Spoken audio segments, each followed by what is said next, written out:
Welcome to the channel, IWN, and this is your AEW Dynamite, October the 27th, 2022 review.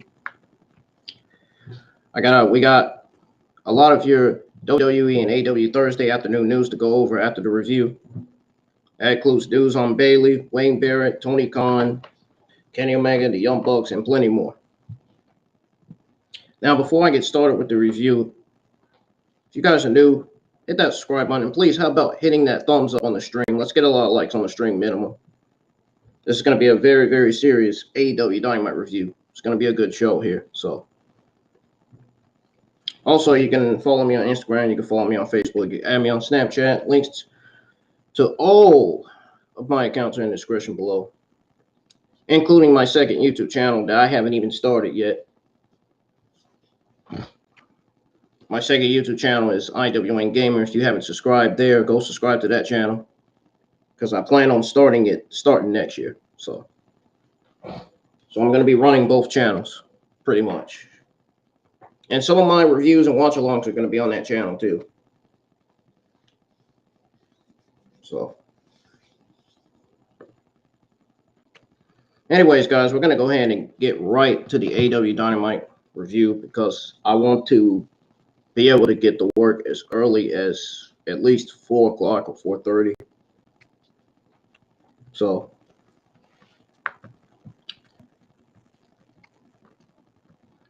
we got Excalibur joined by Taz and Tony Schiavone on commentary.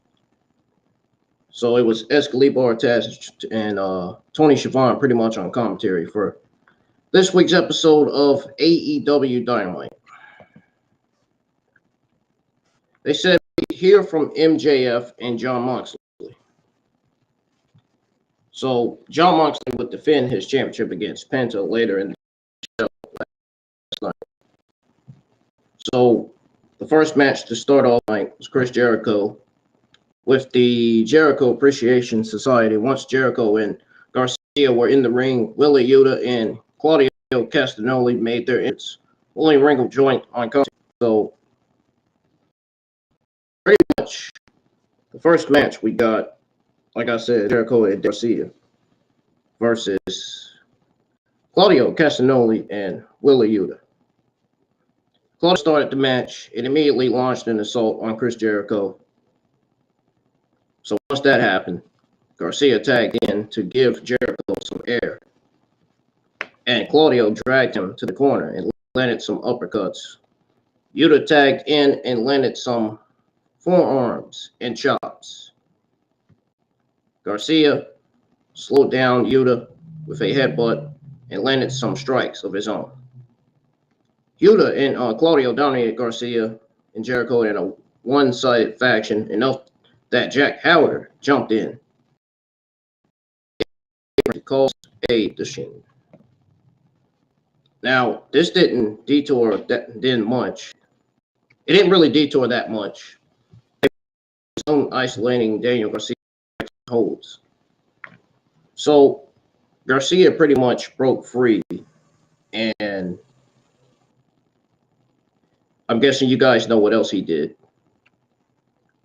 He broke free of Claudio when he attempted a giant swing to Jericho. So he resumed trading blows, and Hager offered another distraction that allowed Jericho to land a springboard dropkick. Claudio was on the apron. Claudio was isolated during the break. Daniel Garcia applied a rear chin lock as the show returned, and Claudio powered his way up to his feet and manipulated Garcia into position for a vertical suplex. Jericho tagged in and knocked Yuta from the apron. He then applied a Walls of Jericho, but Claudio avoided it. Claudio stumbled to his feet and made the tag to Yuta. So pretty much Claudio helped Yuta with an assist to Tornado DDT on Jericho. He then attempted a Ricola bomb, but Jericho and landed a code breaker. Yuta slammed Jericho and then dove on Garcia on the floor. Claudio then powerbombed Jericho and set up. Garcia jumped on Claudio's, performed a giant airplane combo on both men. Claudio then went streak of destroying everybody on the outside of the ring. He then returned to the ring and landed a neutralizer on Jericho and scored the win. That was it. So after the match, Claudio and Wheeler celebrated with Jericho and Garcia. Recovered with the Jericho appreciation, quote unquote, or whatever. Backstage, Renee Young asked Bryan Danielson about recent events, expressed frustration at his recent losses and the betrayal of Daniel Garcia. He spoke about Wheeler Yuta talking back to him, and then Wheeler walked up and told him he was finally angry. Yuta said he was a grown-ass man, not a child. If Bryan had a problem, they could sort it out like men. So Claudio intervened and said once Danielson was done with his match with Garcia, they would all sit down and sort it out. I don't know what's going on with Daniel Bryan. I wonder if they're turning Daniel Bryan heel again or not. I hope not. I mean, that would be a bad decision to turn Daniel Bryan heel. We've seen enough Daniel Bryan. We've seen enough of Daniel Bryan as a heel, and we don't need to see Daniel Bryan as a heel anymore. Enough's enough of that. Cut the shit with that. No. I'd rather see Bryan as a babyface than a heel, to be honest. That's just my opinion. A solid opening match. We got a solid opening match, but the Blackpool Combat Club drama, I'm not going to lie, it's a little winky. It's a little boring. It's a little boring and it's a little great at the same time. But I got to question why. Why? Why portray them like a faction that doesn't strategize and pretty much communicate with each other? Are we as viewers supposed to believe that Danielson figured out all of Jericho schemes over the past few months? I don't understand it. I don't get it. I really don't. Claudio and Yuta solved that riddle of 10 minutes, so to speak. There was a fact during the commercial break that showed the Elite in various still photos that they were subsequently erased from. Backstage, Jericho Appreciation Society was ticked off. Jericho said Claudio cheated because there was a bat in the ring when he won the match. So pretty much Garcia called them the Blackpool Cheaters Club. That's a good name for the Blackpool Combat Club as a heel, calling them Cheaters Club. Huh. Sounds really good. It sounds kind of holy, if you ask me. But Jericho made an open challenge for next week against any former Ring of Honor champion. Sammy Guevara then piped up and said, you know, he would put on a show like no one else ever seen later on. He would put on a show like no one has ever seen, and he would beat Danielson's ass again. Sound bold coming from that guy. In the arena, Swerve in Our Glory made their entrances, followed by a FTR. Yep, legitimately followed by FTR, man. Once everyone was in the ring, the Acclaimed and Billy Gunn walked out on stage and sat in chairs at the top of the stage. So then FTR, Cash Wheeler, and Dax Harwood versus Swerve in Our Glory, Keith and Strickland, to become the number one contenders to the AEW tag titles, which they did. I'm gonna give you my thoughts on that here in the few. Swerve and Cash started the match for their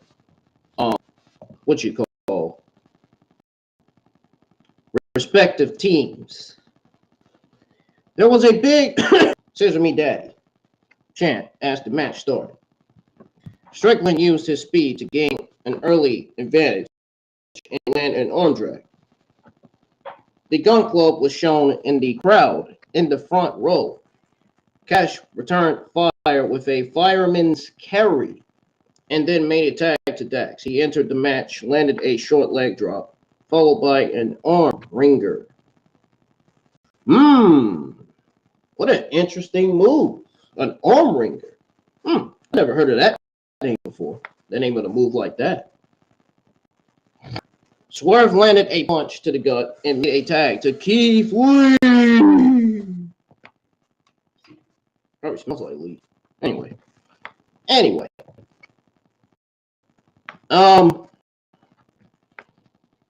What was I saying? Where was I reading, folks? Where was I? Oh. FTR attempted a big rig on Lee, but Harwood couldn't pick. Lee fired back with a leapfrog and a flying crossbody that took out Bush and Dax. Lee and Swerve continue assault on Cash Wheeler. I like the names Cash Wheeler and Dash Harwood. Those names fit them perfectly as far as their character gimmick goes. They cut off the ring and made frequent tags. Now Cash avoided a Keith Lee splash in the corner. So he did that. He scrambled for a tag to Dax. Then he entered it and landed a series of hard chops. Swerve. Lee tried to break up the chops, but sent out of the ring. Now, Swerve and Harwood swapped roll-up attempts for a 2 count, pretty much. And then, out of nowhere, out of the blue, Dax got a close near fall on a crossbody. Out of nowhere. So, Cash back in and let dragged suplex bridge for a close near fall. Both men then traded uppercuts. Lee tagged himself in and landed a rolling elbow and combo on Wheeler. They then landed an assisted powerbomb on Wheeler, but he was able to kick out for a good near fall. Then they actually set for the Swerve Stomp. That's what Isaiah Swerve calls it, the Swerve Stomp. But Wheeler used a head scissors to escape. Harwood took a couple of attempts to land a sit-out power bomb on Swerve. Lee then landed a headbutt on Wheeler and fell on top of him for a near fall. Lee sat on the top rope and started to pull Wheeler up there with him, pretty much. Harwood tagged himself in and barely pulled Lee. He barely pulled Lee onto the ring with a superplex. Yep, superplex, folks. Wheeler attempted to land a splash to complete the powerplex, but Lee was out of position. He didn't quite catch it. After a series of reversals, FTR landed a big rig on Keith Lee. Harwood made the cover, but Swerve pulled him out of the ring. That was also another interesting thing on Dynamite. Swerve actually pulled him out of the ring. You don't see that from Swerve now. You don't see that from Swerve nowadays on AEW, pulling somebody out the ring. I mean, that's pretty much what heels do, but still. On the outside, the Guns held Cash Wheeler against the barricade so he couldn't help his partner. So, pretty much Swerve landed a low blow on Harwood. Lee landed his Big Bang finisher for the quote-unquote win. Keith Lee and Swerve Strickland defeated Cash Wheeler and Dax Harwood to become the number 1 contenders to the AEW tag titles. So this looks to me like we are getting the Acclaim versus Swerve and Our Glory for the AEW tag titles for, I'd say, AEW Full Gear. So I guess we're getting this feud back on TV again. I don't know. Because there's no way the FTR are not even AEW Tag Team Champions. The Acclaim are. So, yeah. After the match, the Guns tried to jump FTR in the ring. The Acclaimed made the save.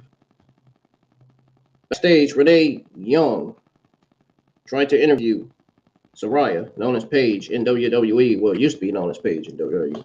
But Britt Baker walked up, and it started a shouting match. Renee separated them and told them if they wanted to talk, they would do it properly. Renee already subverted the backstage interruption segments. I like it. It's great. I like it. The tag match was a lot of fun. You could see the interference coming from Orbit. Now, you guys was hoping, and I was hoping too, that it would be more clever, but it was fairly straightforward. You know what I'm saying?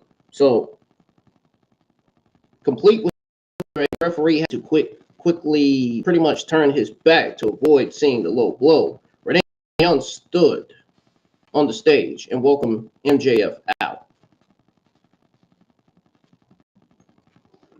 He scummed with the crowd for a bit and asked if there were any devil worshippers in the house. I don't know if that was a wise idea for him to say that. I don't even know why they even gave him the character known as the devil. People don't believe in that. A lot of people don't believe in that stuff. So I don't know why they gave him this character. I don't get it. Can somebody tell me why they gave MJF a character gimmick known as the devil? I would love to know why they gave him that. Renee asked him how he felt heading into a monumental match against Jon Moxley. He did a Jon Moxley impression that ended with Moxley threatening to gargle his fist. He then called Moxley mid and then called William Regal and fled-ridden rat. He called William Regal a flea-ridden rat. What is that? What in the world is that? I don't understand. This MJF promo was kind of got me off a little bit. I was confused on that shit. Were you guys confused on what MJF was saying? I know I was. I didn't get it at all. I didn't understand. Now MJF said Ringo got under his skin when he inferred that MJF couldn't beat Moxley without help or his Dynamite diamond ring. He then made a promise that when he defeats Jon Moxley at Full Gear, he wouldn't need his ring. MJF then said all he needs to defeat Moxley is a grudge, and he smashed all of his into a chip and placed it on his shoulder. He said he would take off that chip and shove it down Ringo and Moxley's throats at Full Gear. Moxley started to say he's a generation talent, but Stokely Holloway walked out on stage and he walked out on stage and then he said that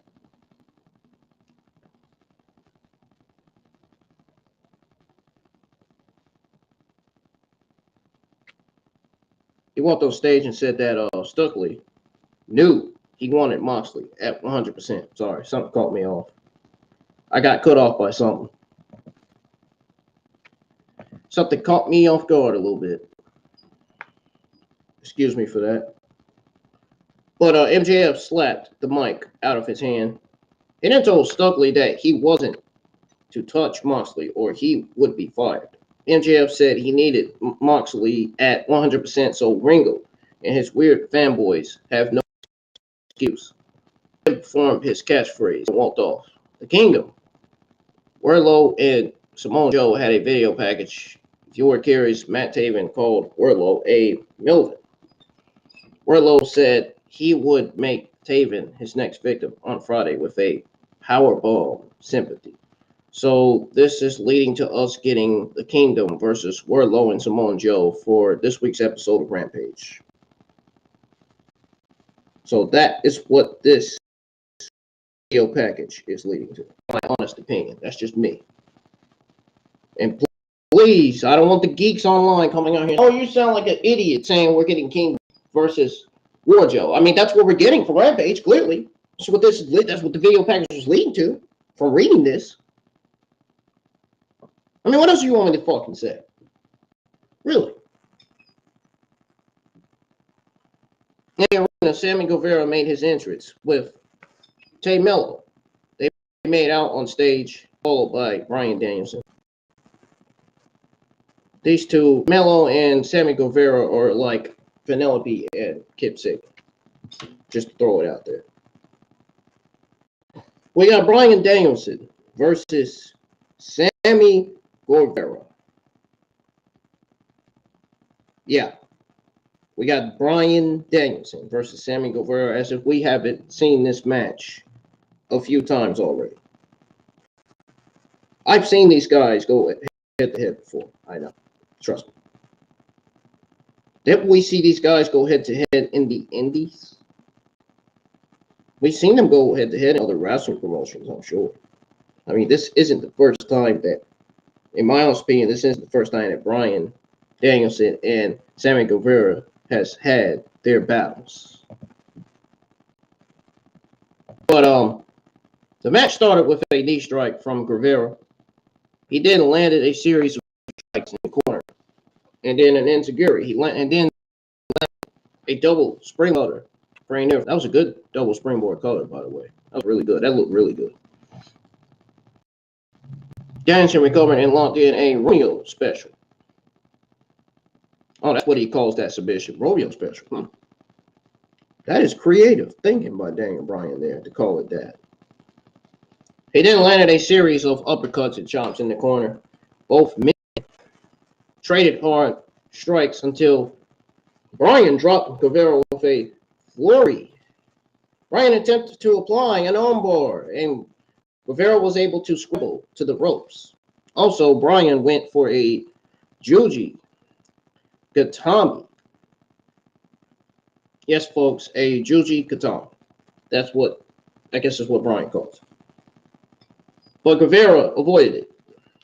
Danielson landed a series of palm strikes. Okay, a Juji Gatami sounds like a Japanese submission or a Japanese move. That's what it sounds like to me. It's a Japanese name, though, for sure. But Danielson landed a series of palm strikes and then a baseball slide. Bryan attempted a knee, but Guevara landed a knee strike. He then landed a springboard moonsault onto Daniel Bryan at ringside. Danielson absorbed heavy kicks from Guevara, and it just fired him up. He landed a series of palm strikes and hard kicks to the chest. He then landed a heavy running elbow strike and sent Guevara out to the floor. Bryan followed with a suicide dive and then tossed Sammy back into the ring. He went up top and landed a shotgun drop kick fired up for the crowd. Yes. Bryan Danielson fired up the crowd in the arena. The crowd was on its feet because Daniel Bryan is one of the greatest in-ring performers in all of AEW, in all of WWE, in all of professional. I mean, do you blame the crowd for being fired up over what Daniel Bryan did in the ring? This match between Bryan and Sammy Guevara was one of the best on the show. Sammy returned fire with a Spanish fly and then went up to the top rope. Bryan shoved him off the ropes. He set up for a back suplex from the top. Oh, and by the way, while I was at work, I was actually listening to the episode of AEW Dynamite, which it was a decent show this week. Nothing bad stood out on the show. I know Dynamite. Let me tell you something. AEW always produces Dynamite really, really good every week. Dynamite's episodes are great every single week. That's why I love watching Dynamite. I would rather go live with a Dynamite watch along and review than go live with an AEW Dark Elevation watch along and review. That is how great Dynamite is, man. Every single Wednesday nights. I didn't get to go live with my AEW Dynamite watch along because I had to cover somebody's shift yesterday. I should have just stayed home. I don't know what I was thinking. But I had to. I had no choice. I had to come in on my off day. And I got credit for even coming in on my off day. So that's enough to make you happy right there. But anyways, Sammy Guevara returned fire with a Spanish fly and then went up. And then he went up to the top rope. Bryan shoved him off the ropes. He set up for a back suplex from the top. That was a great back suplex from the top. I ain't gonna lie to you. Sammy Guevara flipped out of it. Bryan avoided a series of moonsaults and splashes from Guevara. He then applied the label lock. That's his I think that's his signature or his finisher or whatever. Guevara reached the ropes. Bryan went up top. Sammy leaped to the top, met him up there with a Spanish fly for a new fall. He then landed heavy blows on Bryan and bit him on the forehead. Ew! Jeez Louise. Why would you have somebody do that on television? That is germ. That is bacteria. That's disgusting, man. Seriously. Not joking. Sammy then went for the GTH, but Bryan avoided it and landed a poison run. Bryan then landed a Bosaiku knee and finally applied a triangle choke to get the win. So after the match, Excalibur tossed backstage to Rey Fenix and Alex, who were with Renee. They talked about Penta defeating Jon Moxley to be double champ. Fenix possibly becoming All-Atlantic champion. They were interrupted by Christian and Luchasaurus, who said that Luchasaurus deserved a shot at the All-Atlantic championship. Orange Cassidy walked into frame and apparently booked a triple threat title match for next week's show. Why are they letting Orange Cassidy booking matches all of a sudden? You guys have any idea why they're doing that? There needs to be an AEW executive director or gym manager for AEW booking matches, not the actual wrestler booking matches. You know what I'm saying? I don't get that. Why they're letting him get away with this shit. Not saying I have a problem with it. I'm just saying it's not the proper decision to have a wrestler book matches. Now, first of all, back to what I was saying about MJF.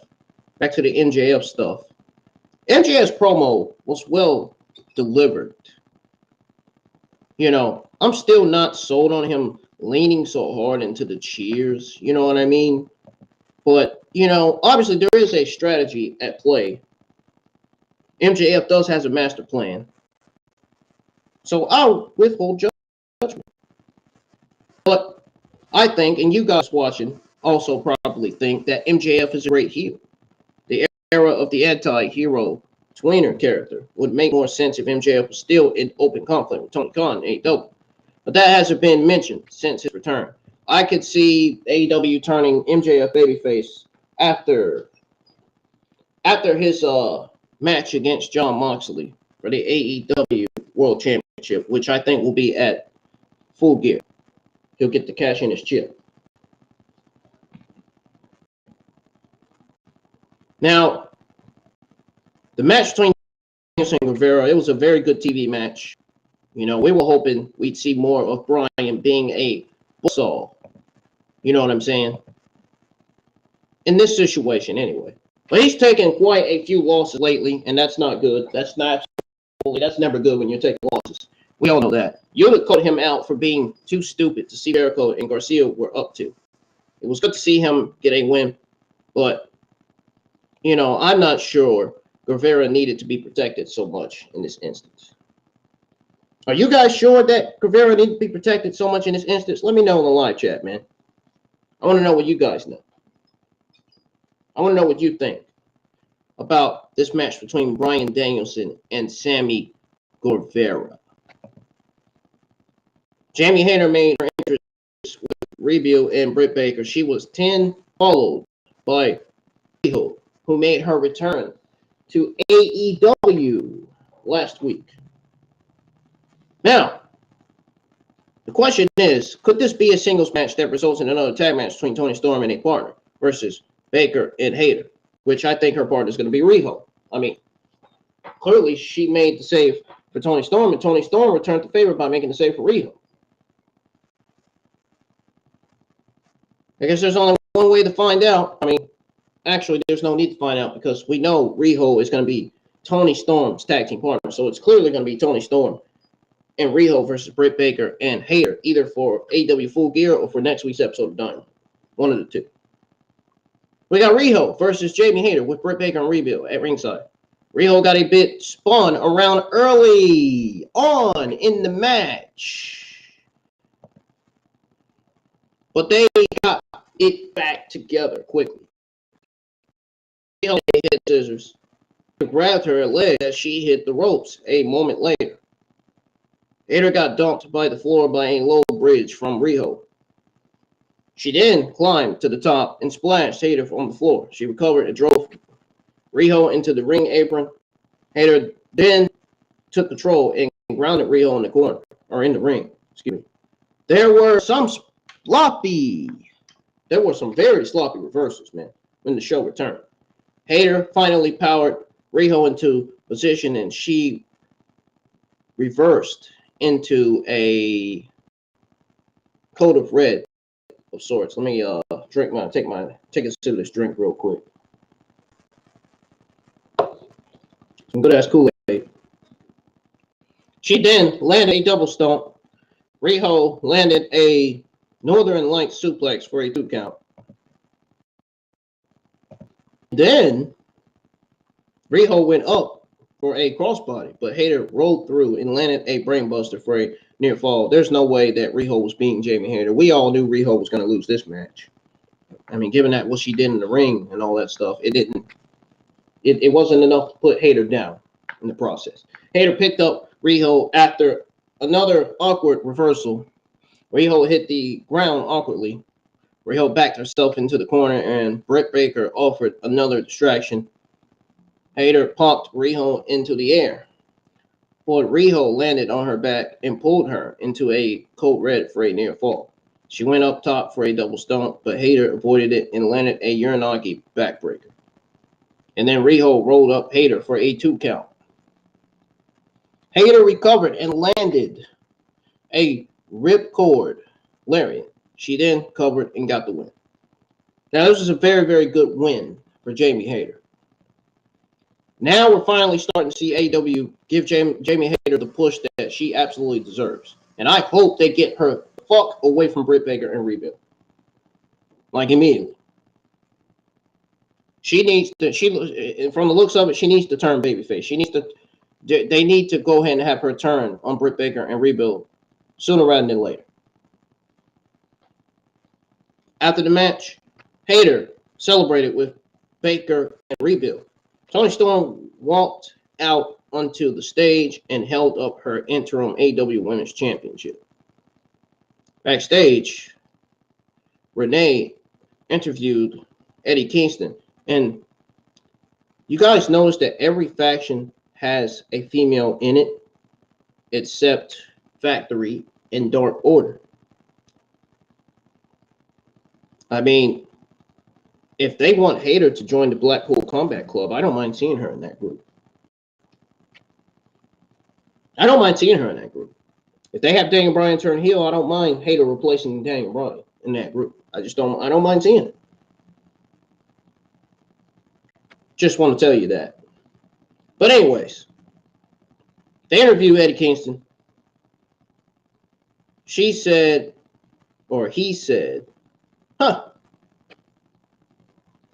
his friends are concerned about him and asked him how he's doing. He blew off the question and smiled, even though you could tell he was boiling mad. Eddie changed the subject and asked about Moxley's match. He said it's going to be a tough match because Penta is macho money, but he thinks Johnny has it. Eddie told everybody else to leave him alone. So then, Darby Allen had a segment where he detailed why Sting hasn't been out. He said he told Sting that he wasn't happy and he wanted to crawl into a hole and be by himself. Sting told him he couldn't do that because he's Darby Allen, the guy who brought him out of retirement. Darby then said he understood what Sting meant and challenged Jay Lethal's friend to show up on Dynamite next week and tell him what his biggest weakness he is to his face. Allen said he already knows his biggest weakness. It's him, and he's been walking on this ice all his life. In a separate video, Lethal and Dutt accepted and told Allen he should be careful what he asks for. I wonder if this is leading to another Lethal versus Darby Allen match for next week's Dynamite or not. I hope we are not getting Darby Allen versus Sanjay Dutt. And I hope to God we are not getting Singh versus Darby Allen. That would not be a good match at all. That would not be a good match at all. That would be a complete disaster booking Darby Allen against the 7-foot-tall Satnam Singh. No, we don't want that. Get that off of television. We don't need that on television. No. Now, as far as this match between Jamie Hayter and Riho goes, there were a little bit of clunker between Hayter and Riho. They worked hard. Seemed like they weren't on the same page at different points. I don't think they were on the same page at all, to be honest. It was good to see Hayter get the win. And as I mean, I really hope they finally have Jamie Hayter turn heel or turn babyface on Britt Baker and Riho so she can get that babyface major push in the AEW Women's Division and hopefully become the next AEW World Championship. I could see Thunder Rosa returning and turning heel. I could see Thunder Rosa turning heel on Toni Storm and Paige. I would not be surprised if Thunder Rosa comes back and turns heel. I wouldn't be surprised.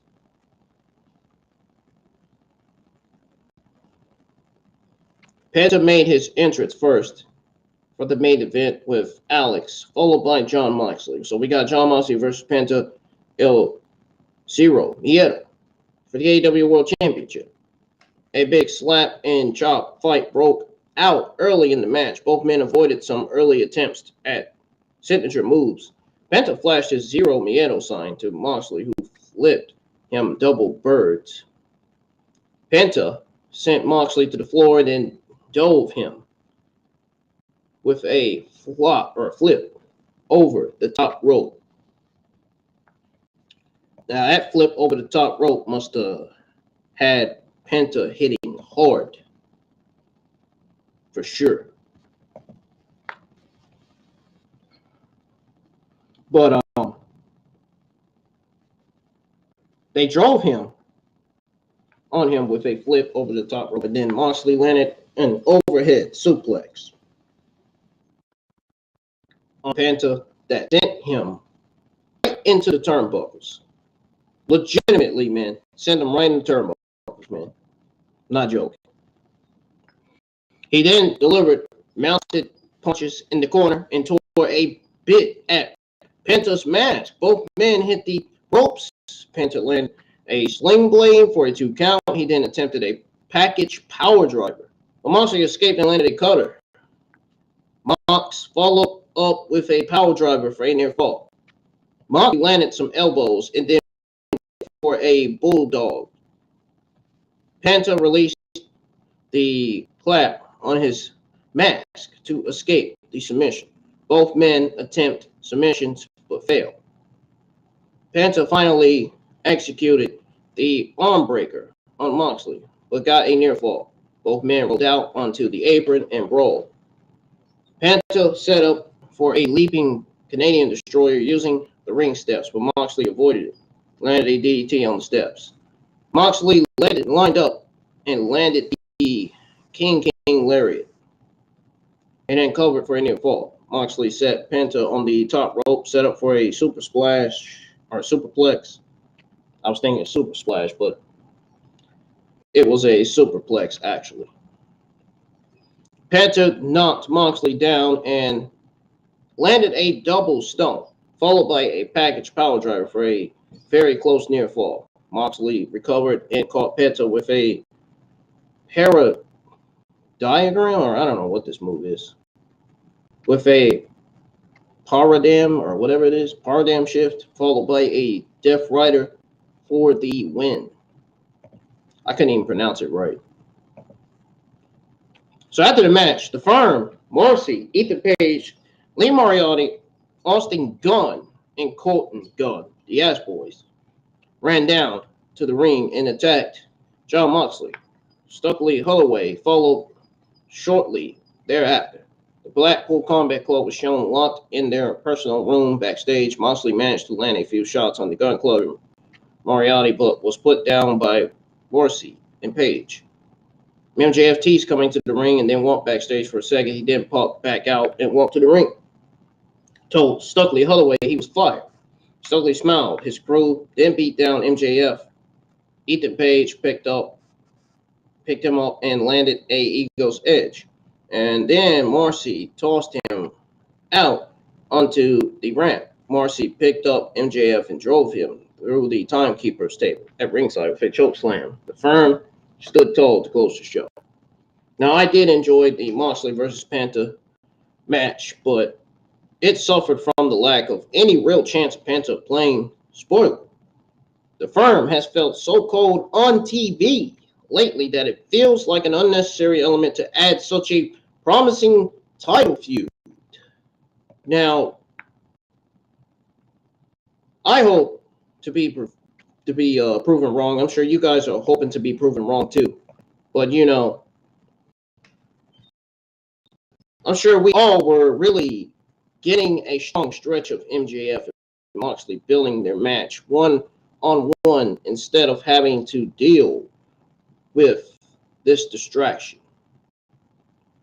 Now, are we really getting a can they coexist tag match in AEW after fans have mercilessly mocked it as a WWE trophy online for years now? That's what I want to know. Now, my actual full thoughts on this week's episode of AEW Dynamite. It was a great show. Decent show overall. I said it earlier in the beginning. You know, it was another great Dynamite. It's better than last week's episode of Dynamite, I'll tell you that much. Now, more wrestling than talking. That's a good thing. Getting a title match just because it was cool. Moxley and Penta put on an amazing one. MJF had a great promo beforehand. And his heel attitude is fantastic. He's playing a face now because fans love him and he wants to do things on his own. Firm forcing his hand was a great thing, man. And the Firm going after MJF was going to happen sooner rather than later. It was going to happen at some point on this show. It was going to happen at some point later on the show. And Therefore,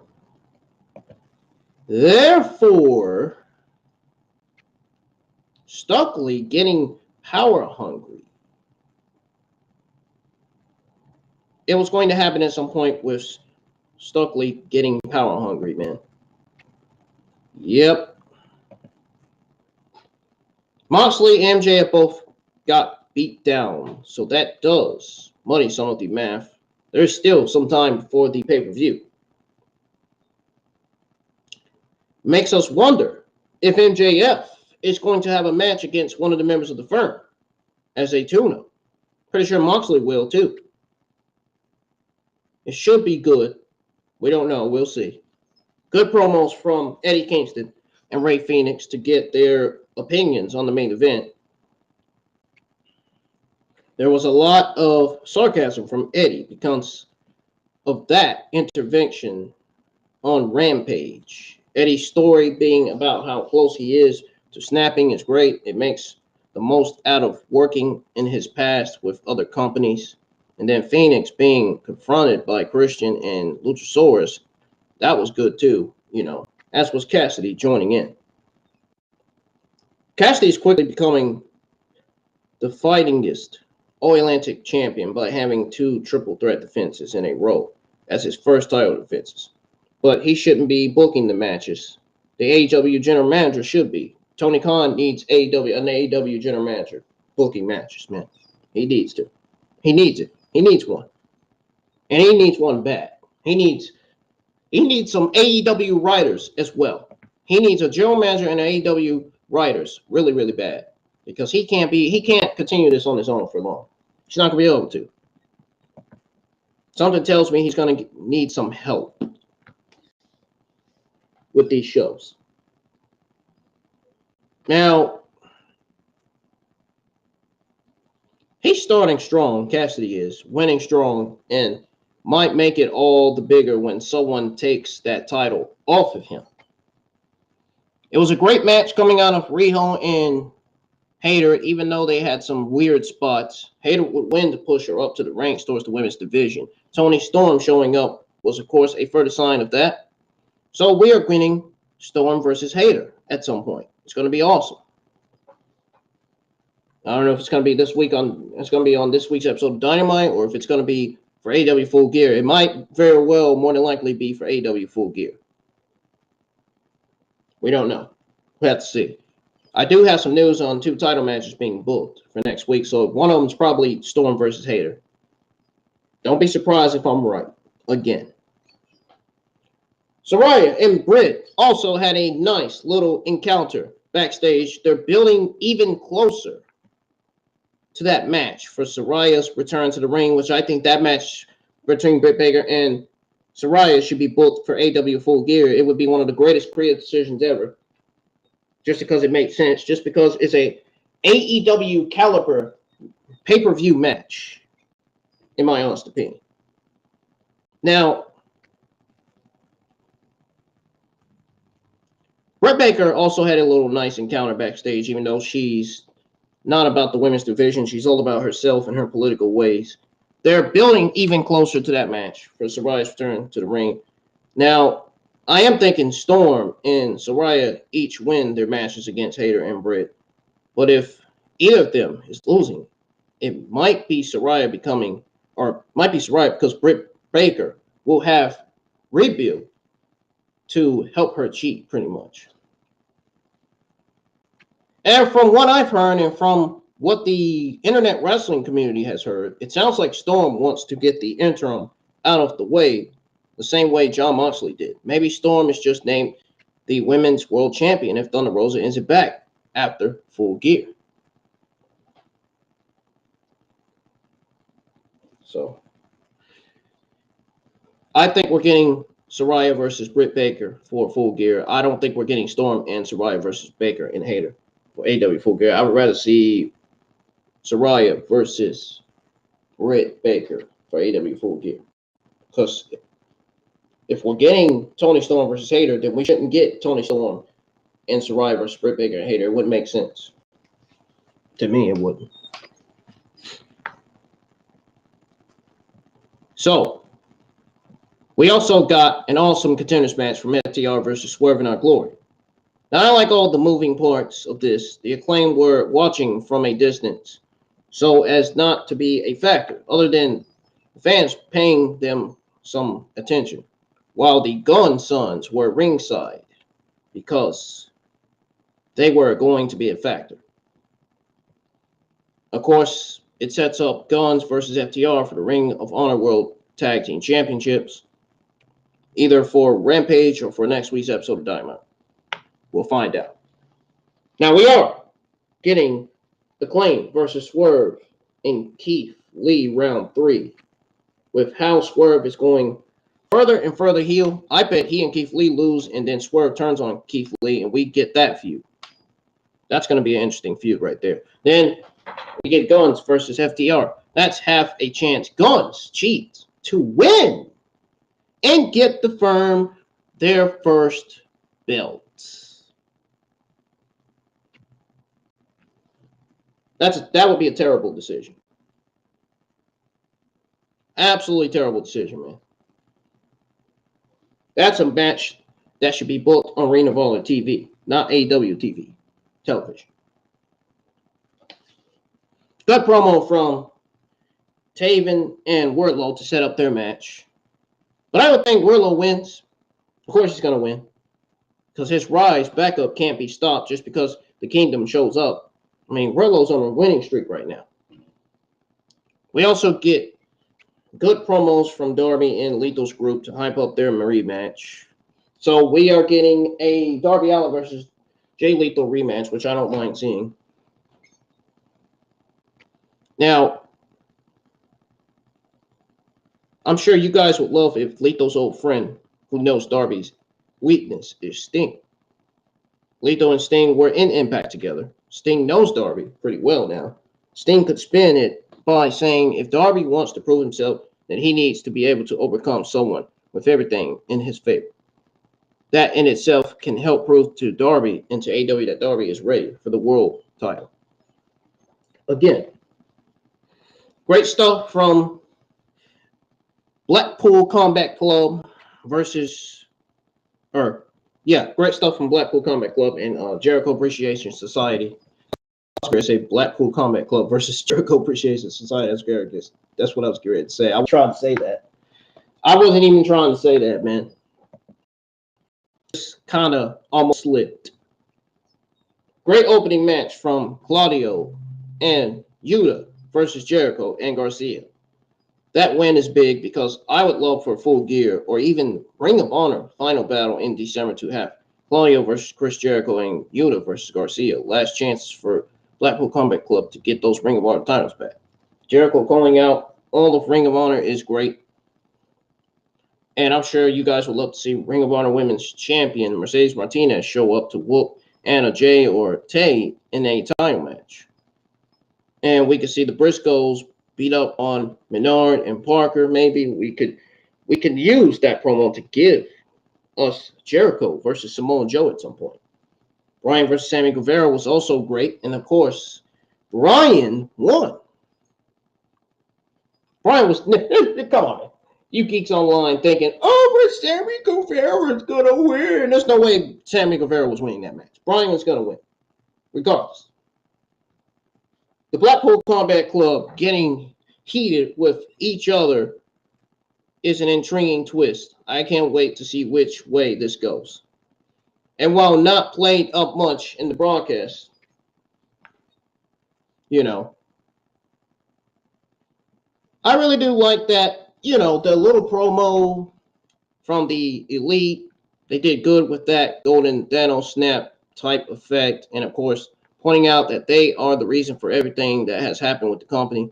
It is also a sign that they're on their way back from the suspension. Maybe they'll actually finally discuss that on camera, because otherwise, casual viewers who still don't know what happened after AEW All Out won't understand what's going on. And with that, they can also call out Death Triangle over those trios championships. Maybe Full Gear gives us Elite versus Death Triangle in a show.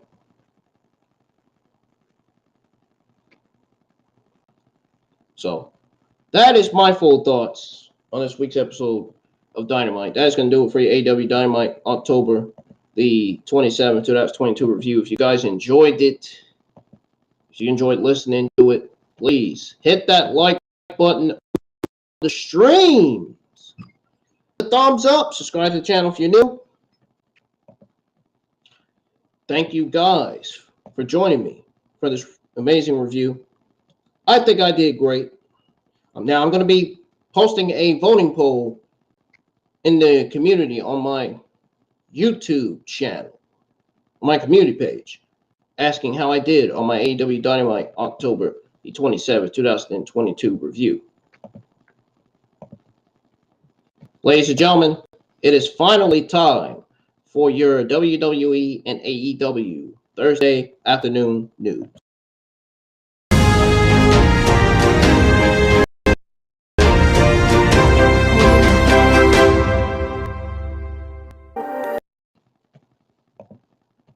Now,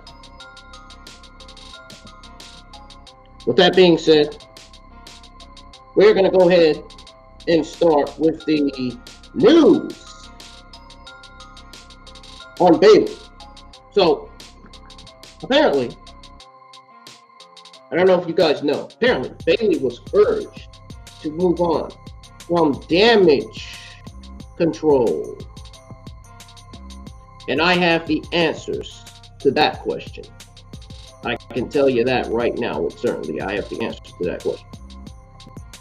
Now, as soon as I find the article, we're going to go over that. As soon as I find that piece of news, which I'm slowly trying to look for.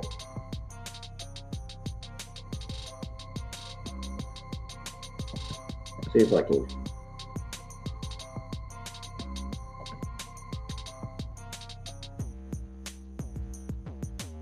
There it is. Okay, so apparently, like I said, apparently Bayley urged to move on from Damage Control. Because let's be honest, Damage Control has been losing as the Women's Tag Team Champions.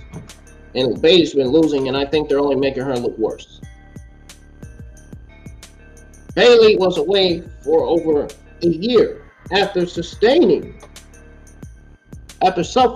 an ACL injury while training at the WWE Performance Center. She finally returned during WWE SummerSlam alongside Dakota Kai and Sky. They are known as Damage Control. Kai and Sky even won the WWE Women's Tag Team Champions, while the role model recently challenged Bianca Belair for the Raw Women's Championship at Extreme Rules. However, many are not a fan of their booking. I mean, do you blame them? Even JD's not a fan of their booking right now. In fact, many believe Bayley's talents are being wasted with the faction. While speaking on Busted Open, oh God, we're speaking on Busted Open, that clown, get ready. That clown, Bully Ray, urged Bayley to move on from the faction. It says here, and I quote, "People are just not into damage. People are just not into Damage Control right now." And then he goes on to say they don't care about Damage Control. And if they don't care, they're not going to care if the babyface beats them up.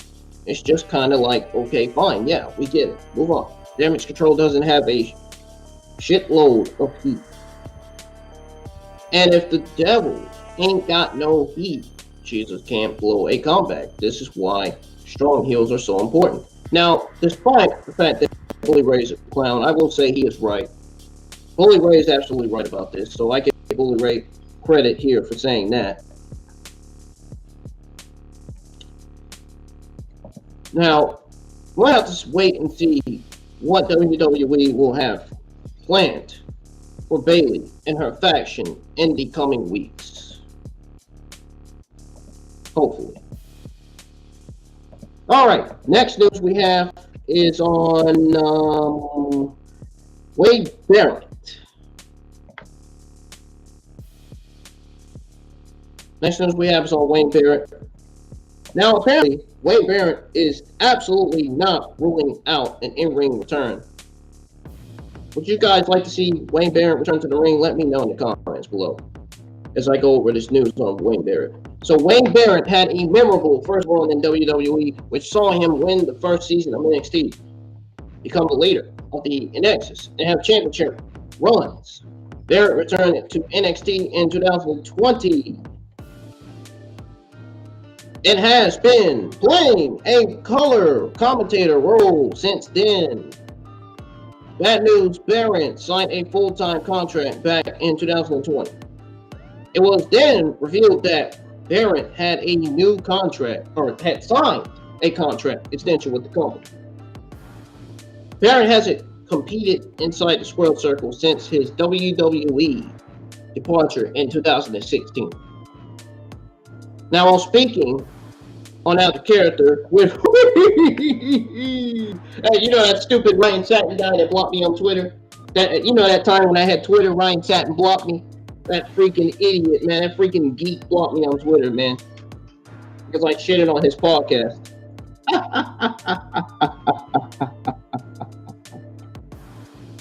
Oh, man. You gotta be kidding me. You gotta love it. You gotta love it, man. You really do. You really do, man. You gotta love it, dude. Legitimately, you have to love it. Wayne Barrett addressed potentially making his in-ring return. Sounds interesting to me. I don't know about you guys. Barrett made it clear that he does not rule out returning. Now,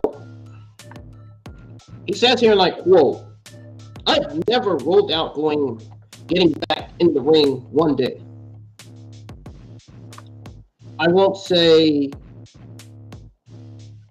basically won't say that it's high on my list of priorities." And then Wayne Barrett goes on to continue by saying, "I don't think I could physically do the full-time grind anymore, mentally than physically. I think my body could hold up. I'm still in very good shape.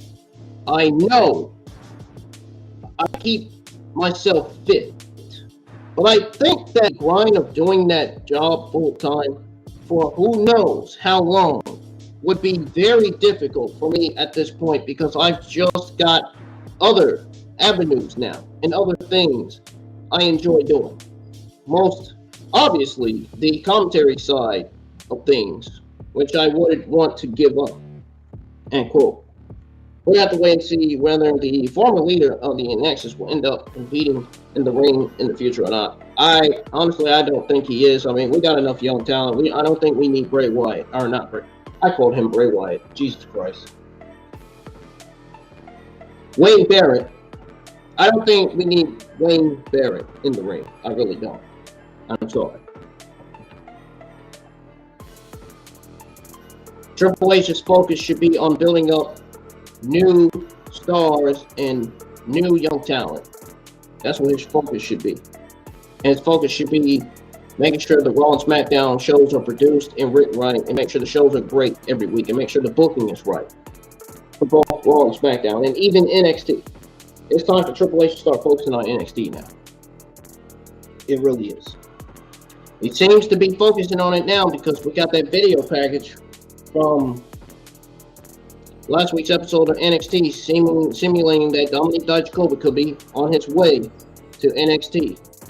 Now, why Dominic Dijakovic is returning to NXT, I got the answer to that. It's because they want to use him and they want to build him up to where he can get his NXT character gimmick back, so that when he makes his main roster debut, and so that when he has that Feast Your Eyes character gimmick in the main roster in WWE, the fans will recognize him. He'll have his hair grown back. He'll look in that shape that he used to look in when he was in NXT, you know, back when Triple H was in charge of the Black Gold brand. I think it'll be great. I can't wait to see Dominic Dijakovic back on the main roster sooner rather than later, after his run and build up on NXT. Now,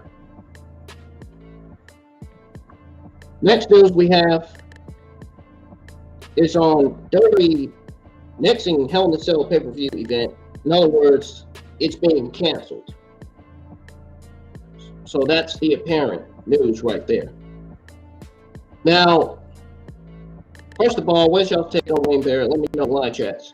It says here that Triple H is undoubtedly a veteran in the pro wrestling world and is one of the most important figures in WWE's history, being one of the mainstays of the Attitude Era. He eventually became a huge deal backstage as well. Vince McMahon retired from WWE back in January. Since then, Triple H took the reins and became the head of creative. Fans are more than happy with this outcome as well, according to WrestleVote. Haven't heard from them in a while. Speaking with Give Me Sport, Triple H will not be going forward with an annual Hell in a Cell event anymore. Good. Vince McMahon ruined Hell in a Cell. He ruined Money in the Bank. He ruined Elimination Chamber. And believe it or not, he ruined Crown Jewel as well. Vince McMahon and Bruce ruined every single pay-per-view that they've written and produced. The only pay-per-view they should have at this point is Elimination Chamber. Elimination Chamber is it should be the only pay-per-view they should have. Get rid of these fucking other gimmick pay-per-views, man. Get rid of them. Goodbye. Done. Goodbye, man. Change right there. Getting rid of those gimmick pay-per-views. That right there alone is change. Now, WrestleVote explained that the match stipulation means a lot to Triple H, so he no longer wants to have a showhorn Hell in a Cell matches into his booking out of obligation. We'll have to wait and see when the next Hell in a Cell match will take place. Triple H is going back to the good old days, and fans are all for it. That includes myself, of course. Will you guys miss the Hell in a Cell pay-per-view? My answer is no. I think Elimination Chamber is the right pay-per-view to go with going forward. You know, it gives you that overwhelming feel. You know, it's a great concept, and I think they should use it in good ways possible, not in ways that Vince McMahon and Bruce produced and written and used the Elimination Chamber pay-per-view. In ways that Triple H will produce and write. Well, Triple H and his team will produce and write the pay-per-views. Now, moving on. Next news. After news on NXT viewership from Halloween Havoc. So, apparently, WWE's NXT brand brought another episode to the United States of America. In other words, USA Network this week. How did the viewership turn out? According to WrestleNomics, the October the 25th episode of WWE NXT brought in an average viewership of 716,000 fans with a .50 in the 1849 demographic. AEW Dynamite won the night on October the 18th with 752,000 viewers and a .26 in the 18 to 49 demographic. NXT pulled in 676,000 viewers with a .13 in the treasure demographic as the two shows went head to head. The October the 11th episode of NXT brought in an overnight average of 737,000 views with a .15 1849 demographic. October 4th episode of NXT brought in an overnight average of 625,000 viewers in a .13 18 to 49 demographic. September 27th brought in viewership of 660,000 viewers with a .16 to 1849 demographic. September 20th episode of NXT brought in an overnight average of 688,000 viewers with a .15 to 1849 demographic. This was also taped. It was a taped show. Obviously. The 1-year anniversary of NXT 2.0 pulled in 728,000 viewers with a pretty much .15 in the 18 to 49 demographic on September the 14th. September the 6th episode of NXT pulled in 684,000 viewers with a .16 to 1849 demographic. The August 30th episode of NXT 2.0 brought in 676,000 viewers with a .15 in the 18 to 49 demographic. And then NXT's August 23rd episode brought in 678,000 viewers with a .14 and 1849 demographic. I might have already said it. I don't know. The August 16th Heat Wave special brought in an overnight average of 723,000 with a .18 in the treasure 1849 demographic. August 9th episode of WWE NXT 2.0 brought in 597,000 viewers with a .13 in the 1849 demographic. The August 2nd edition of NXT 2.0 brought in 649,000 viewers with a .15 in the 1849 demographic. And then the July 26th episode of NXT 2.0 brought in 600,000 viewers with a .13 in the coveted 1849 demographic.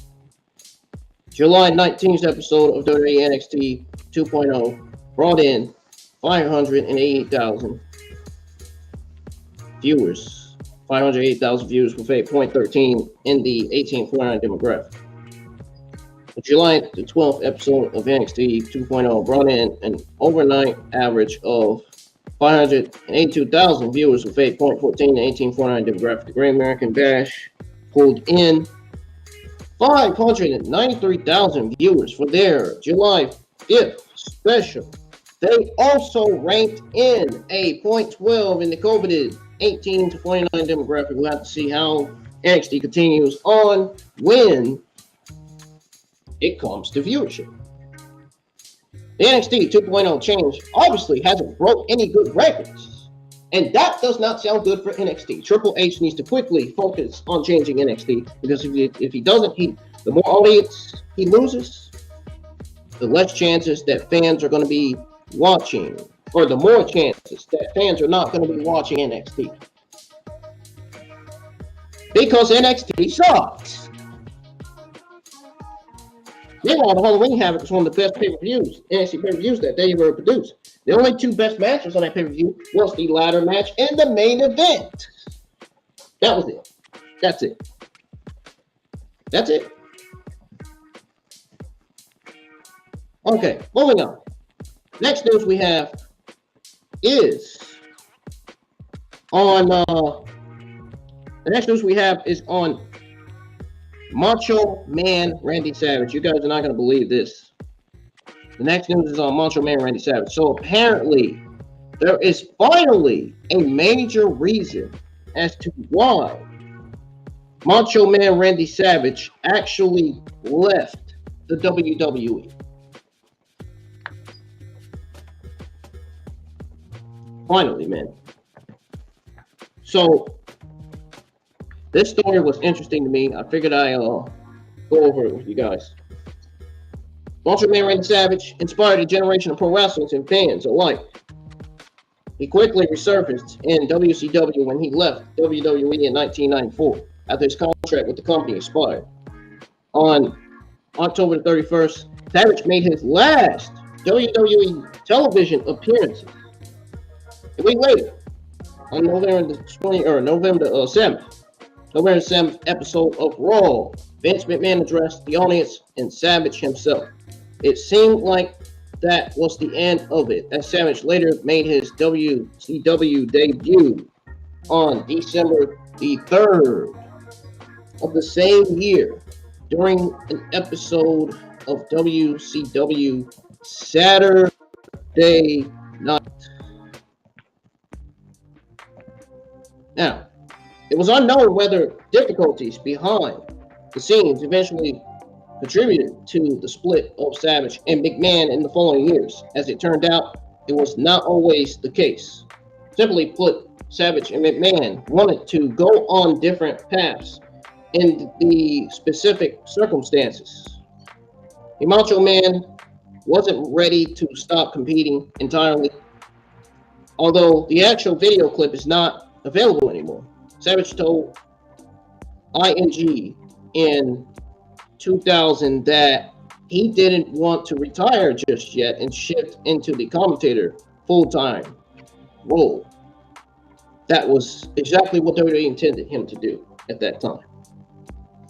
Says here, and I quote, this is what he said. This is what Randy Savage said. And I quote, they wanted me to do the commentary thing, which I want to do someday. But I just wasn't ready to take off my boots at that point. I'm glad I didn't. It wasn't anything but an attitude or a direction, which the WWF was going. And they proved me to be 100% correct in where they were going, because they had a vision.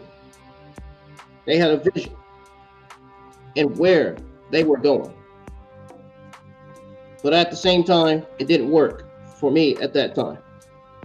And I'm glad I made the move that I did, looking back, because I just wasn't ready to do that. I have to do things because I want to, not because I have to. End quote. The commentary thing, however, never happened on May the 3rd, 2000. Savage made his last WCW appearance. He didn't make another one before the company was sadly shut down the following year. Savage eventually signed up with TNA Wrestling in 2004, but left less than a month later because of a disagreement. Always stay tuned to yours truly, your favorite YouTube content creator, IWN, for the latest WWE and AEW news every single week here on the IWN YouTube channel. Now, next, we have some news on WWE and Friday Night SmackDown. So apparently, WWE has seen some massive, impressive ticket sales for Friday Night SmackDown. So WWE Friday Night SmackDown from the Enterprise Center in St. Louis, Missouri this Friday. Yes, folks, this Friday night, my Friday Night SmackDown AEW Rampage watch along will be live. This Friday night, we'll be watching SmackDown and Rampage together. Fans are looking forward to Roman Reigns returning this week. We also have an update on the ticket sales for Friday Night SmackDown, and also my Friday Night SmackDown Rampage review will be live this Saturday afternoon as well. Just thought I'd throw that out there too. And my Saturday AEW and WWE night news live stream will be live this weekend as well as a AEW and WWE, or as well as a WWE and AEW Sunday night news live stream. Now the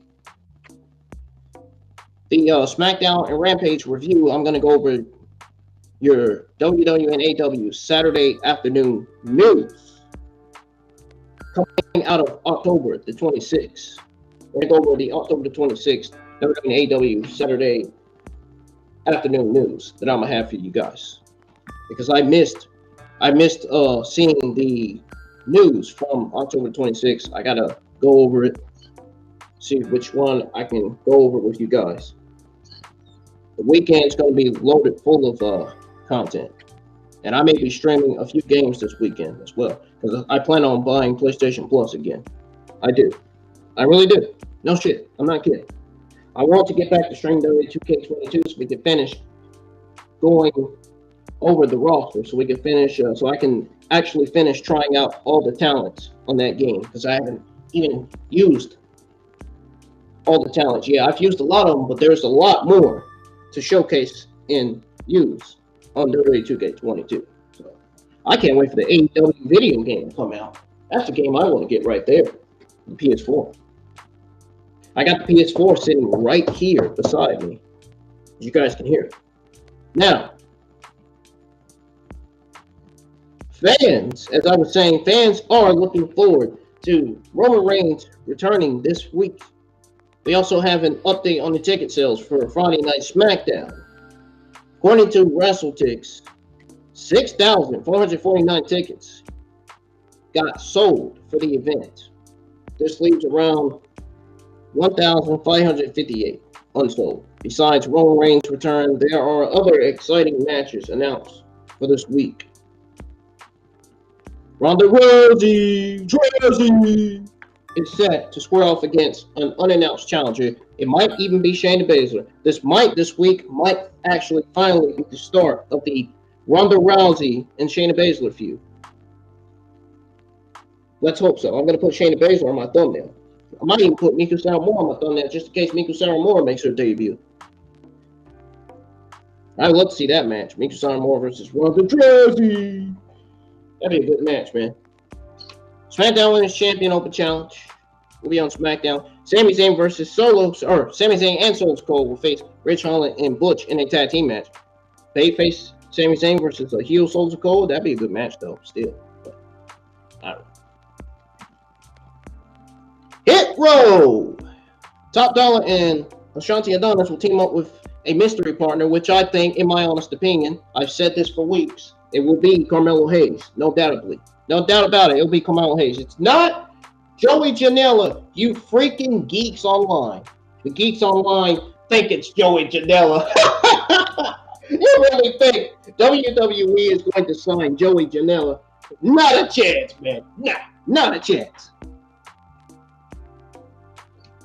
Hit Row's mystery partner is going to be Carmelo Hayes. I would love to see Carmelo Hayes versus Santos Escobar for Crown Jewel. They should book that match for Crown Jewel. They really should. And if Hit Row versus Legado Fantasma doesn't happen, then it should happen. The 6-man tag match should happen at Crown Jewel then. If it ends in some kind of fuck finish or whatever. But Top Dollars, or Hit Row's Top Dollar and Ashanti Adonis will team up with Carmelo Hayes going against Legado del Fantasma. Santos Escobar, Joaquin Wilde, and Cruz del Toro. The mystery partner is going to be Carmelo Hayes. He's going to be the leader of Hit Row. He's getting called up. There was news on Carmelo Hayes teasing a main roster call. Remember, I went over that news with you guys this week. Remember that? And I think I might have went over it last week too. WWE is an ever-changing product, and this has been the case even more after Triple H took charge as the head of creative. Triple H's reign is seeing a big shift in the roster, and former WWE wrestlers making their comeback. Boy, I can't wait for Friday Night SmackDown. Watch, I'll be right again. IWN's going to be right again. You know their partner, mystery partner, is going to be Carmelo Hayes. Watch. He's going to come out.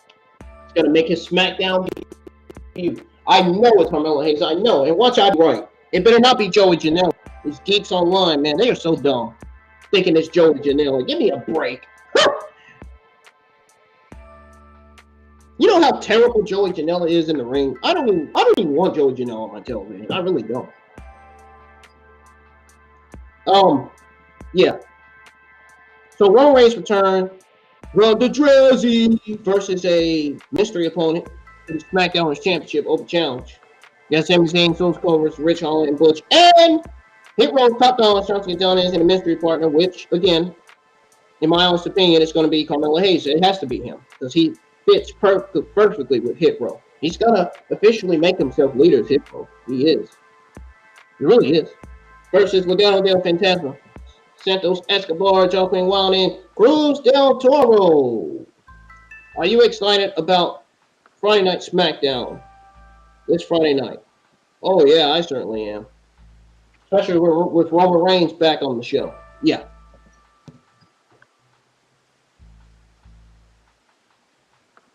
Okay. Oh, and by the way, Hit Row versus Legado Fantasma, that match is pretty much the same, except for Santos Escobar and Carmelo Hayes being added to it. So this is just a continuation of Hit Row's feud with Legado del Fantasma. It's not ending, at least maybe until WrestleMania, possible, or Survivor Series. Now, moving on to the next news. So apparently WWE was called out for burying Sonya Deville. Well, no shit. Look what Vince and Bruce did to Sonya Deville. First of all, Liv Morgan faced off against Sonya Deville in a singles match last Friday as her apparent spiral into lunacy accelerated. Interesting. The fight ended in chaos and ended in a double countout, so to speak, because former SmackDown Women's Champion was determined to hurt her opponent. Former WWE manager Jim Cornette recently commented on the SmackDown match between Sonya Deville and Liv Morgan. I just want to say, Jim Cornette, he's great, man. He's really great. Fuck what these geeks online got to say. Fuck what the Jim Cornette haters have to say. Jim Cornette's great. He's great when it comes to opinions, man. He really is on his podcast. But JD has more. JD has the better opinions than anybody, even Jim Cornette. Now, after the bell rang, she continued to attack the 29-year-old, putting the former WWE representative out with a superplex onto a sack of steel chairs. Sassy, where are you? Where's my moderators? Get this guy out of my fucking chat. Who is this? Get him out. Where's my moderators? Get him out. Boot him from the chat immediately. It's a spammer. Get him out, or I'm getting them out myself. After the bell rang, she continued to attack the 29-year-old, putting the former WWE representative out with a superplex onto a sack of steel chairs. Guys, where's my moderators? Get this freaking spammer out of my chat, or I'm going to get him out myself. I mean that. I'm serious. The WWE veteran wrestler said he didn't like how the action played out on a recent episode of Jim Cornette. It says here, and I quote, Liv goes under the ring and starts grabbing chairs. And is grabbing chairs from ringside and tossing them in the ring. The crowd starts chanting, "We want tables. We want tables. Da da da, such and such." Because furniture is more important than the wrestlers. I bet you that I could buy a table for about $65 or $70, but one of those wrestlers costs several $100,000 a year. Good God, that's a lot of money. And then he goes on to say, so while Liv Morgan is going to every nook and cranny about ringside trying to find chairs to throw in the ring, there's Deville having a lay there, staring at her, selling, wondering, are you ever coming back to me? You effing bleached blonde bimbo. That's what he says. It buried Deville. She had to lay there and wait forever. And then he continues to say in the last paragraph, then she gets back in the ring and Grilla has to still sell so that the girl can set her up on the turnbuckle with a resistance whatsoever and then superplex her off the top rope onto all the chairs. But Goof Girl, Liv Morgan, landed on the chairs too and turned over and laughed about it because she's extreme. So now the superplex boom onto steel chairs does not hurt a 100-pound girl. And that's when I left the programming for the evening. End quote. I just want to say how hilarious that was that Jim Cornette said that. That kind of had me laughing a little bit. A part of me wanted to say, ha, ha, ha, but no, I did. End quote. That's what all Jim Cornette said, pretty much. So according to Jim Cornette, the Village waiting for Morgan to bring in chairs was not a good image for the former champ. He went on to discuss Liv Morgan's post-match beating, the portion which the former WWE manager described as fake and phony, infuriated him. Wow. I mean, do you blame him? It was freaking cringe, man. Right from the word go, it was. That the Liv Morgan strange and geeks in the community are wondering, oh, why Jim Cornette is saying all this negative stuff on Twitter? That's because he's right. And then you got all these geeks, why is JD so negative? Why is he so racist? He's not racist, not negative. He's the only greatest podcaster in the entire IWC. I mean, if you don't like what the guy does, then all you gotta do is unsubscribe to his channel. I mean, I don't know why you still got these trolls subscribing to his channel and still getting at him for no reason. Just disgusts me to see that. Now, moving on to the next news. So, next news we have is on Raw and SmackDown. So apparently there is, I think, there might be some answers as to how WWE will manage Raw and SmackDown this holiday season. I'm booting this guy from the chat. He's getting out. My moderator's not even here. I told my moderators to boot him out of the chat, but they won't. They're not listening to me, so I'm booting him out myself. I'm getting him out of here. Girls 18.xyz, get out of my chat. Clearly, you're a scammer, a spammer, and a troll. Get out of my chat.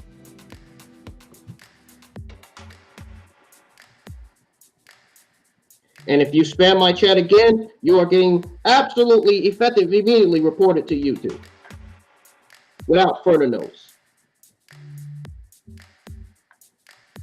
Now, have a nice day by getting the hell out of my chat, please. The holiday season is soon arriving for everybody. And WWE will have a few schedule change during the end of this year when it comes to taping their programming for TV. Now, according to PW Insider, WWE will broadcast live events of Friday Night SmackDown every week, except December the 23rd. Following a live episode in Chicago, that episode will be recorded on December the 16th.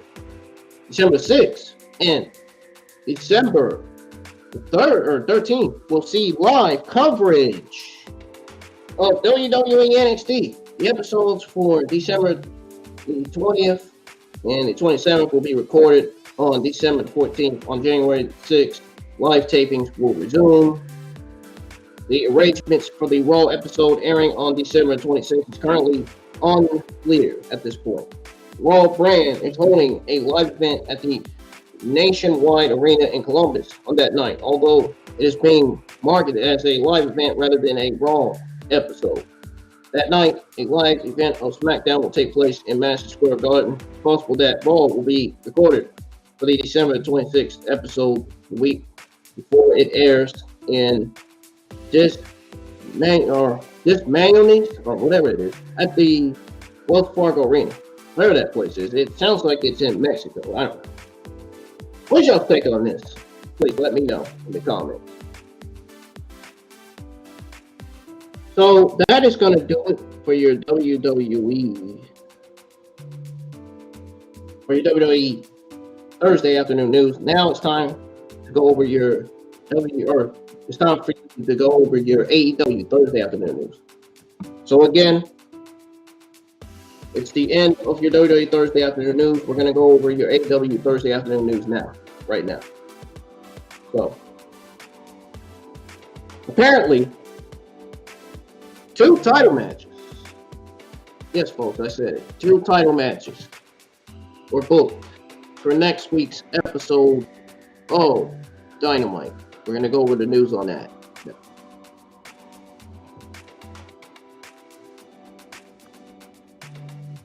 So it says here that Chris Jericho is adamant on destroying the rich legacy of Ring of Honor World Championship.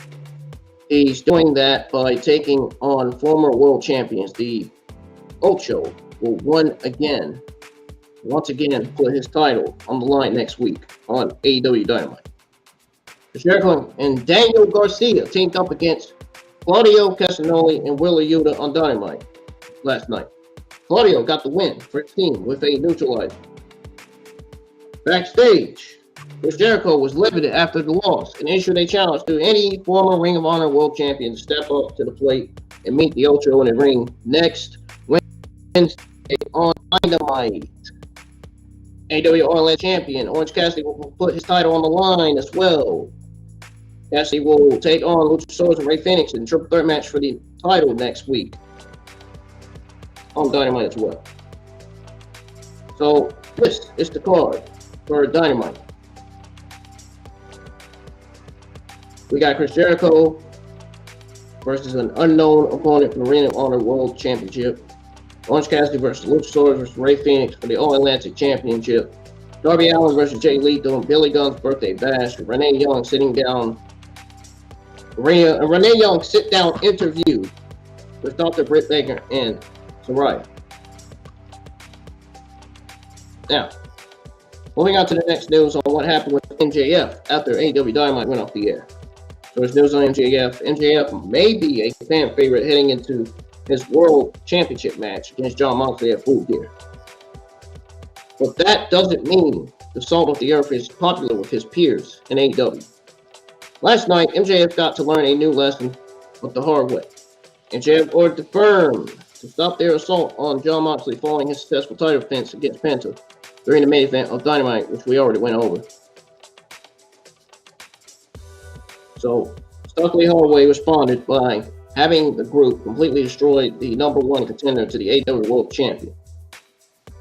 Marcy planned MJF with a chokeslam through a table to close out Dynamite. According to PW Insider, MJF recovered from the attack and went back all by himself. After the show went off the air, the poker chip winner got a standing ovation from the crowd as well.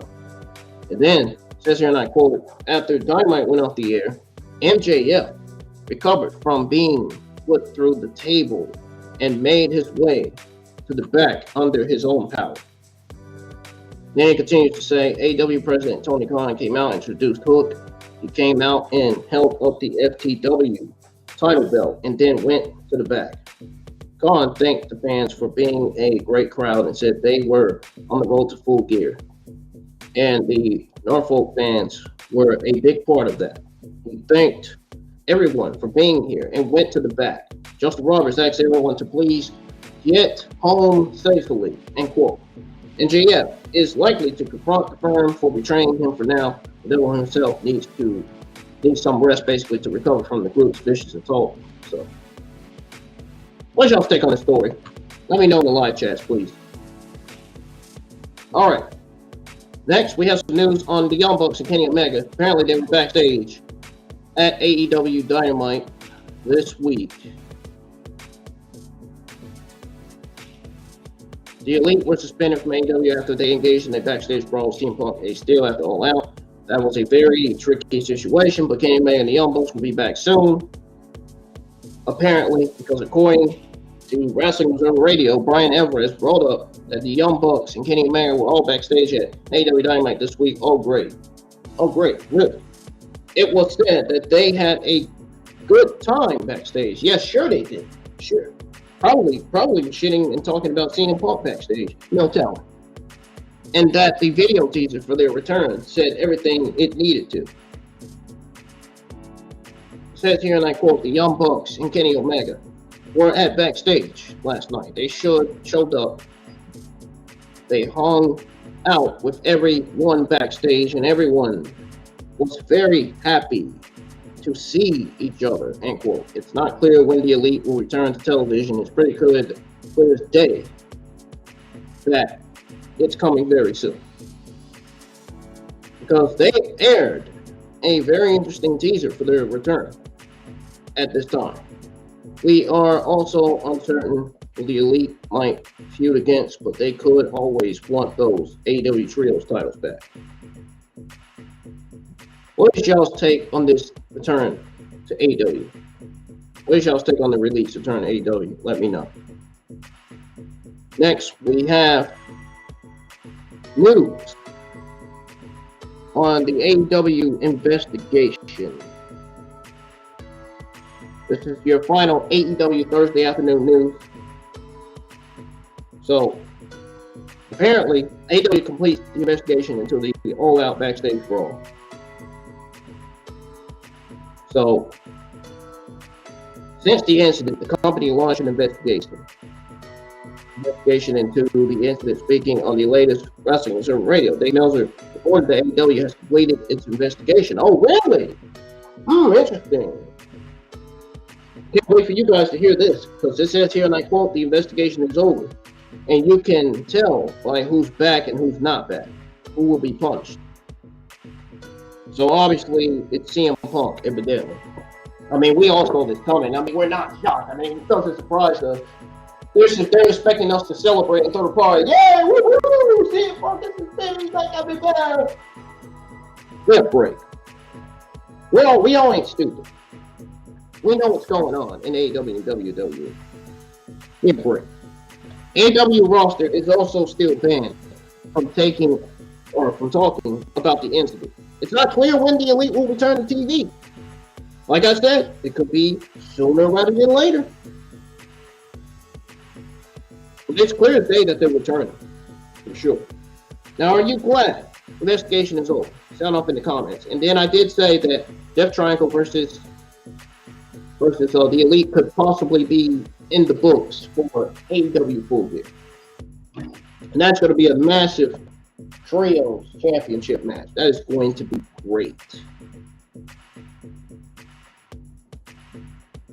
Maybe we could see the Elite coming out with the inaugural AEW Trios Tag Team Champions. I don't know. That they shouldn't come out with the inaugural AEW Trios Tag Team Championships. I think they should just come out. Period. Without them. It's better for them to become the actual AEW World Trios Championships than become the inaugural AEW Trios Champions. I mean, come on. That doesn't make sense. Anyways, guys. That's going to do it for your WWE and AEW Thursday afternoon news. If you guys enjoyed me giving you your WWE and AEW Thursday afternoon news, hit that subscribe button. If you're new, hit the thumbs up on the stream. Your likes, your overwhelming support for my channel helps out in various ways possible. Now, tomorrow I may be live with the WWE and AEW Friday Night News live stream. Because I plan on getting my haircut this Saturday. I don't think I'm going tomorrow. And then Friday night, I'm going to be live for your SmackDown and Rampage watch along. I'm going to be live for Friday Night SmackDown Rampage. And then the review is going to be live this Saturday afternoon. And I'm going to have your WWE and AEW Saturday afternoon news, as well as your WWE and AEW Saturday night news. And then I'm probably going to be streaming some games this Sunday afternoon. I'm not sure. I'm thinking about it. But I know I'm going to be live for your WWE and AEW Sunday afternoon or Sunday night news. That's what I'm trying to say. Sunday night news live stream. And then it's going to be brand new content all over again. I can't wait for the new week to come up. New week is going to be great. I'm going to have a new week of content. Our Monday Night Raw review will be live, as always, as usual, next Tuesday afternoon. The AEW Dark Watch Along will be live this Wednesday, or next Wednesday afternoon, and then we will be live. We'll officially be live for the AEW Dynamite Watch Along this week. I hate I didn't get it this week, man. You all know why. I'm not gonna explain it again. You already know why. But next week's Dynamite Watch Along will be live. Best believe that. Rest assured. And rest assured that your Dynamite review will be live after that. And then I'll have your WWE and AEW Thursday afternoon news next Thursday before work. And then Friday, I'll have your WWE and AEW Friday afternoon news live stream.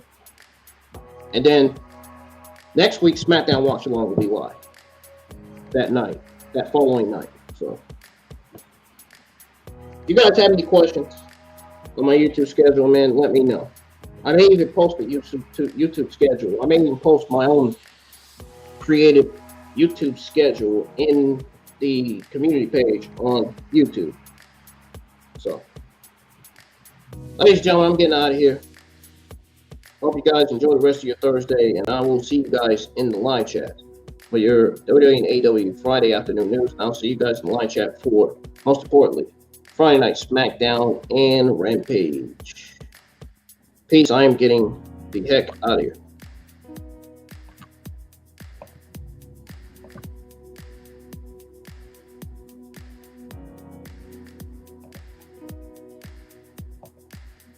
There you are. Where is my outro? Okay, there it is. All right, guys, I'm getting out of here, man. See you guys in the live chat for AEW Friday night or Friday afternoon news, and I'll see you in the live chat for Friday Night SmackDown Rampage.